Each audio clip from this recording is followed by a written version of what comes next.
भूमाफियांच्या घशातनं ही पालिकेची जागा ओढून आणून आजचा दिवस ज्याच्या माध्यमातून आलेला आहे ते आमचे मित्र गजेंद्र शेठ अंपळकरांचं टाळ्यांच्या कडकडाट स्वागत। सतत 3-4 वर्ष संघर्ष केला आणि जेव्हा लक्षात आलं की भूमी अभिलेखचे अधिकारी कोणतरी पवार नावाचा होता, पंकज पवार, जेलमध्ये का सस्पेंड आहे? होता सस्पेंड आहे। 4-5 वेळा सांगूनी, मी स्वतः सांगूनी ती फाईलच्या तिथल्या नोंदी अशा पद्धतीने करण्यात आल्या की ते भूमाफियांच्या घशात जाईल अशा पद्धतीने। मग शेवटी माझाही संयम सुटला बाबा, ऑफिसला बोलवलं, तसं मी काय कोणाला कधीच दम देत नाही, पण या माणसाला दिला। नियमाप्रमाणे पालिकेची जागा पालिकेला जर दिली नाही तू उद्या दिल्लीला जातो, सीबीआय इन्क्वायरी तुझ्या विरोधात लागले तर तुझा बापही तुला वाचवू शकणार नाही। आणि तेव्हा ते पालिकेच्या नावावर दिले। त्याच्यानंतर मग आयुक्त बदलले, मॅडम आल्यात, त्यांचं मोठं सहकार्य झालं, शिंदे साहेबांचं मोठं सहकार्य झालं आणि अशाच पद्धतीने आम्ही आयुक्त मॅडमना आणि कैलास शिंदेंना विनंती केली आहे, महापालिकेच्या जेवढ्या जागा असतील, या धुळे शहर भूमाफियांमुळे बऱ्यापैकी बदनाम झालेले आहे, या मंडळीचा डोळा असतो, त्यांना कोणालाही यशस्वी होऊ द्यायचं नाही आणि त्या महापालिकेच्या जागा महापालिकेच्या ताब्यातच पाहिजे। विचित्र परिस्थिती या धुळ्याची। मेडिकल कॉलेजला सरकारने 125 एकर जागा दिलेली मॅडम, आणि आता मेडिकल कॉलेजच्या ताब्यात फक्त 22 एकर आहे, बाकी भूमाफियांनी ताब्यात घेऊन टाकलेली। सातत्याने त्यांच्या विरोधातही आपण ओरड करतोय, परंतु ब्युरोक्रेसीच्या माध्यमातून अशा पद्धतीने ते कागदपत्र तयार करतात। पण निश्चित या माध्यमातून सांगतो, एकही जागा भूमाफियांच्या घशात जाऊ देणार नाही असा प्रण आपण घेतला।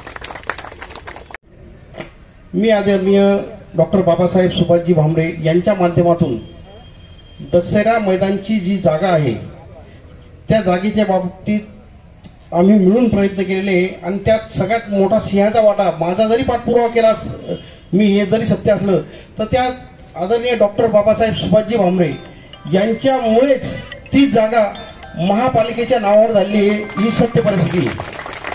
आपल्या माध्यमातून जे कॉम्प्लेक्स होणार आहे, 160 दुकानं सुरुवातीला होणार आहे, तसेच एक 50 ते 60 दुकानं जे खाऊ गल्लीचे, तो प्रस्ताव मी मॅडम आणि शिंदे साहेबांना दोघांना मांडलेला आहे की ते दुकानं ना नफा ना तोटा अशा हिशोबाने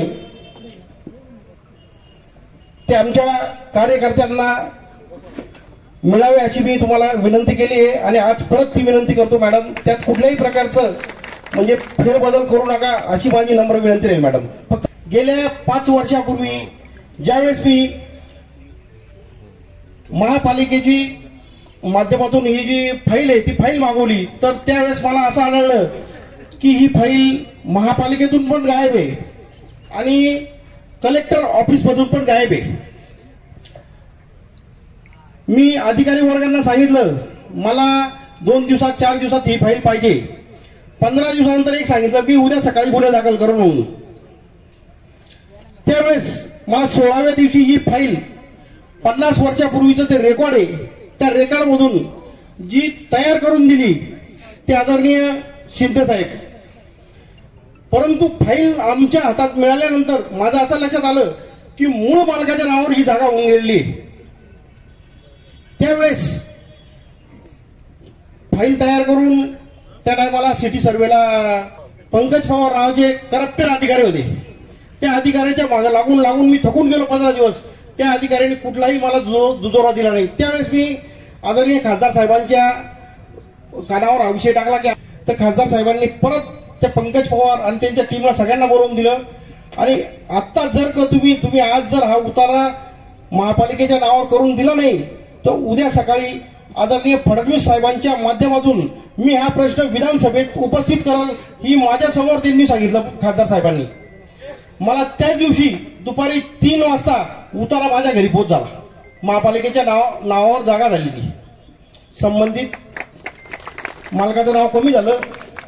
त्यानंतर मी 4.5 वर्ष प्रयत्न केले की टेंडर निघून हे लवकरात लवकर काम कसं चालू होईल त्यासाठी भरपूर प्रयत्न केले, पण मला यश आलं नाही त्यावेळेस. परंतु जसं आयुक्त मॅडम या ठिकाणी धुळ्यात आल्या त्यावेळेस त्यांच्या कानावर हा विषय टाकला आणि त्यांनी मनावर घेऊन जे सहकार्य केलं त्यामुळेच आज या कामाला सुरुवात होत आहे. या ठिकाणी 160 दुकानं बाहेरच्या साईडला तयार होत आहे आणि आतली खाऊगल्ली म्हणून एक 50 ते 60 दुकानं. ते 460 स्क्वेअर फूटचं एक दुकान आहे बाहेरचं जे ते. तर ते काय महापालिका जी आहे ती लिलाव पद्धतीने मॅडम आपण विकणार आहे. आपण त्यात महापालिकेचा साधारणतः एक 50 ते 60 कोटी रुपयाचा फायदा होईल असं मला अंदाज आहे.